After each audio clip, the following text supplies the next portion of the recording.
Oi, gente, tudo bem com vocês?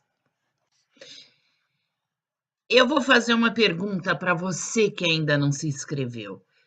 Você, depois de ver esse vídeo, se gostar, você está preparado para clicar no inscrever-se e acompanhar os meus vídeos?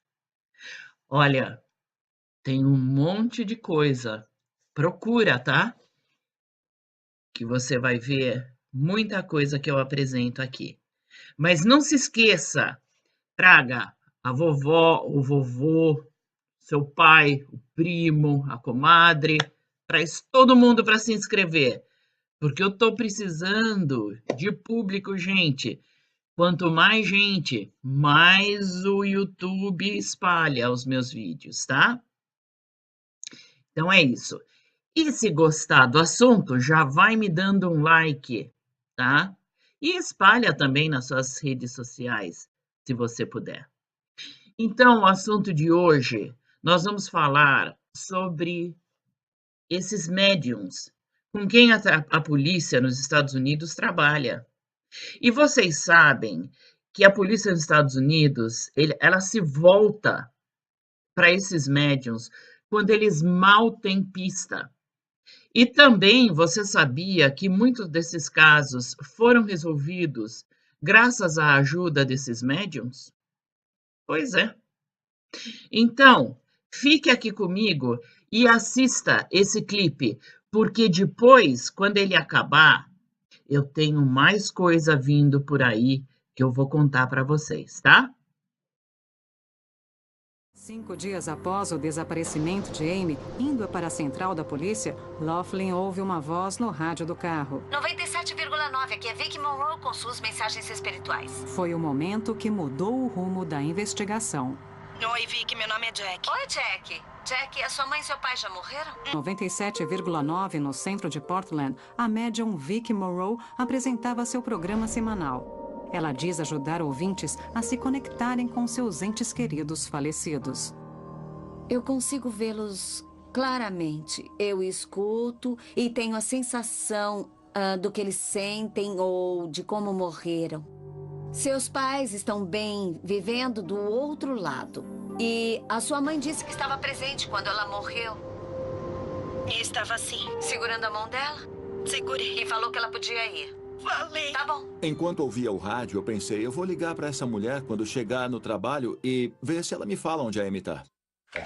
Será que uma vidente poderia ajudar um policial a encontrar uma mulher desaparecida? Por que não? Por que não? A minha ideia era de que aquilo talvez pudesse ativar algum pensamento em mim, alguma linha de investigação, alguma informação que pudesse ter passado. eu tremia e sei que comecei a chorar. Ela foi vista pela última vez na casa noturna Pavilion. Fiquei muito impressionada, chocada e bem surpresa, porque ele me falava coisas da pessoa desaparecida e ela foi aparecendo na minha frente. Tem uma pessoa aparecendo pra mim. Ela apareceu na minha frente. O que eu senti foi o enjoo característico que tenho. Na mesma hora eu soube que aquela moça tinha morrido. Monroe contou a Laughlin que Amy estava morta e foi além na informação. Eu sabia que era assassinato. Mas ele não estava preparado para o que ela falaria em seguida.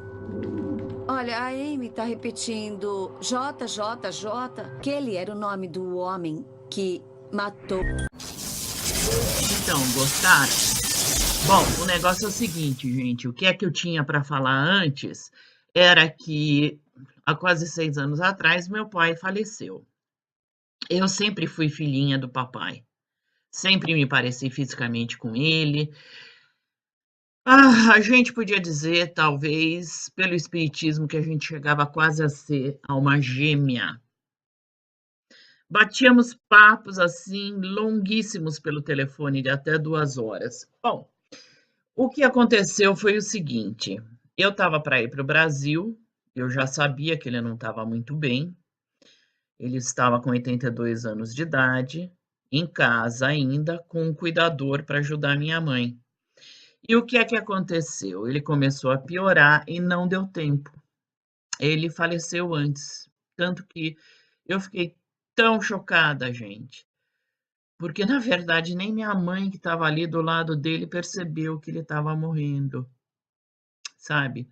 Ele estava com os sintomas de demência, ele falava muito pouco, que também é típico da demência. Ele sofria já de diabetes, porém ele regulava muito bem, muito estritamente com dieta e exercício físico já há 40 anos. Quer dizer, no princípio não, mas a partir dos 60 anos eu me lembro, ele tinha ido me visitar quando eu morava na Suécia, em Estocolmo, e ele não queria saber mais de comer açúcar não. Eu fazia panquecas, eu fazia bolos, ele não comia não. Então, ele já pelo menos há 20 anos, ele estava assim seguindo a dieta à risca. E ele tinha emagrecido bastante, porque ele sempre foi assim meio tchotchone a partir dos 30 anos. Então, o que que a diabetes faz, gente? Inclusive, tinham diagnosticado ele já uns anos antes, quando ele ficou internado na Beneficência Portuguesa, não queriam nem dar alta para ele, gente, porque eles tinham feito uma tomografia e visto que ele estava com todas as coronárias entupidas. E ele tinha que operar, porque tinha que operar, porque senão não saía do hospital. O caso estava muito sério. Se não fosse a minha irmã, que é médica, não conseguiam ter tirado ele do hospital. Ela teve que assinar um termo de responsabilidade como médica para ele poder ir embora. Porque ele não queria abrir o peito. Ele tinha certeza, e com razão, ele ia permanecer na maca. Ele não ia conseguir sair daquela operação com vida. E o que eu acho muito justo, né? A pessoa não quer tentar, pronto, abrir o peito não é uma coisa assim que você faz em um segundo, gente. E também o pós-operatório é muito sacrificado. Bom, então ele foi para casa e ele ainda viveu, eu não sei, gente, mais uns 2 ou 3 anos com as coronárias entupidas. Então, ele tinha dificuldade de respirar, ele tinha muita sonolência, ele andava cada vez mais devagar, quer dizer, a gente via e ele próprio sabia o porquê, né? Porque já tinham visto. Mas ele queria viver assim e com razão.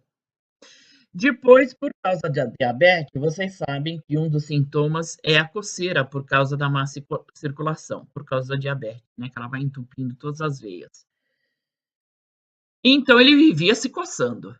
Vivia se coçando. Eu me lembro que ele tinha uma mãozinha assim, um braço com uma mãozinha de madeira que ele ficava coçando as costas. E pena que eu não tenho, porque eu achava aquilo uma delícia para se coçar.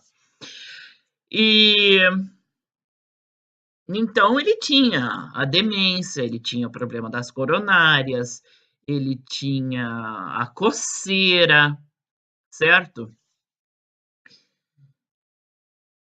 Ele tinha tudo isso. Daí eu sei que quando ele faleceu, eu nem cheguei a ir para o Brasil. Eu falei, eu não vou poder ver meu pai, eu vou ver ele num caixão.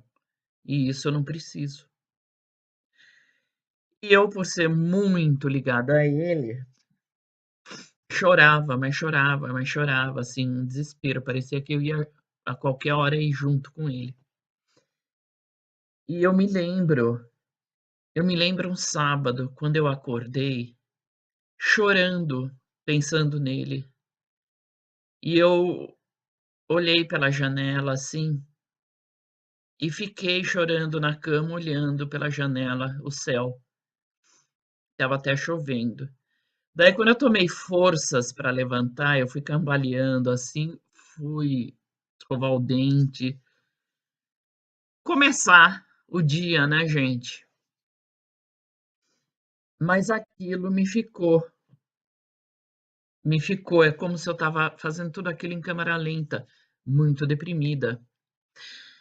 Bom, gente, depois de uma semana, eu achei um centro espírita aqui perto de casa e eu fui pela primeira vez. Eu tive sorte, porque aquele centro espírita é assim de gente. Esse dia só éramos em 8. Minha primeira vez, hein? O médium chegou lá e começou aqui pela direita, começou a falar com cada um. E ele pediu: olha, vocês me digam se eu estou indo na pista certa, se é sim ou se é não, porque às vezes sou eu que não estou entendendo o que o espírito está querendo me passar, que não vem muito claro. E ele foi fazendo isso com cada um. Gente, eu emocionalmente eu estava muito carregada mesmo. E quando ele falava com essas pessoas da minha direita, ele começava assim: ah, porque aqui tem uma mulher idosa que está aqui para falar com você. Aí ele passava para um homem idoso que também está aqui para falar com você. Eu falei não, pensei, isso daí é uma bela de uma mentira, né? Ele tenta dos dois lados. Agora, se esse homem chegar em mim e falar que tem uma mulher idosa para falar comigo aqui, para depois falar que tem um homem idoso aqui para falar comigo, eu vou simplesmente levantar e vou embora, porque eu não estou afim. Daí eu sei quando ele chegou em mim, gente. Eu fui a única que ele virou e falou assim: tem um homem idoso aqui para falar com você. Quando ele falou isso, mas eu chorava, eu não conseguia balançar nem a cabeça que sim, nem não. Foi assim uma explosão de sentimentos. E ele continuou falando. Ele falou assim: ele tá ali, ó, do seu lado, perto do órgão. E ele tá dizendo assim: ele não disse que era meu pai. Ele só disse que era um homem idoso. Ele tá dizendo assim: eu não tinha outra coisa a fazer a não ser ir embora. Eu tinha que ir embora. Não dava para continuar vivendo. Quanto mais ele falava, mais eu chorava. Daí ele virou e falou assim: eu não conseguia mais andar. Eu estava cheio de coceira na pele. Daí, quando ele falou aquilo, minhas orelhas em pé, né? Ele falou: ah lá, ele do lado do órgão. Ele está mostrando, ele está coçando o braço. Eu estava com as coronárias entupidas. E, além do mais, eu também estava com início de demência. E mal conseguia me comunicar com vocês. Gente, quando ele falou isso, não falou mais nada, porque a gente não podia perguntar, né? Ele dava o recado e passava pro próximo. Ai, quando ele falou isso, mas eu chorava tanto. Eu peguei e saí de lá. Mas foi me dando um alívio quando eu saí do centro. Porque eu olhei para o céu, eu me lembro, estava até ensolarado. Eu falei: meu pai está vivo. É ele que estava lá. E uma parte importante também. Ele me viu chorando na cama, olhando pela janela, e disse. Daí ele falou: o seu pai estava te abraçando na cama e ele dizia para você o quanto ele te amava. E daí você levantou e foi cambaleando para o banheiro. Também um detalhe importante. Gente, eu não sei explicar. Eu sei que eu voltei nesse centro.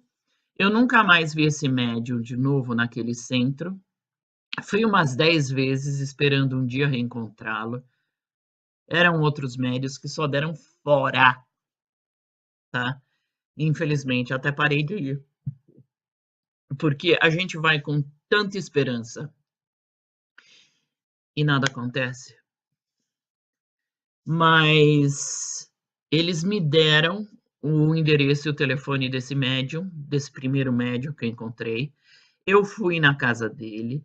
Eu queria que ele fizesse uma sessão para eu receber mais mensagens do meu pai, mas ele não quis fazer. Ele queria, tipo, fazer assim, sabe, esses. Ele não fez com carta, ele fazia com os vidrinhos cheio de cores diferentes e pedia para eu escolher.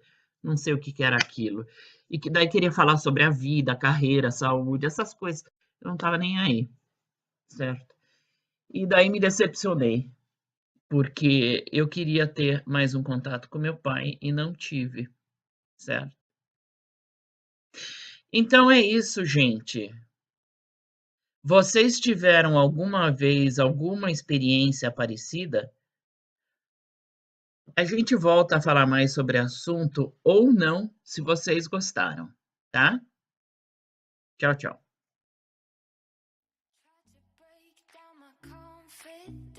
Where your bullets ricochet.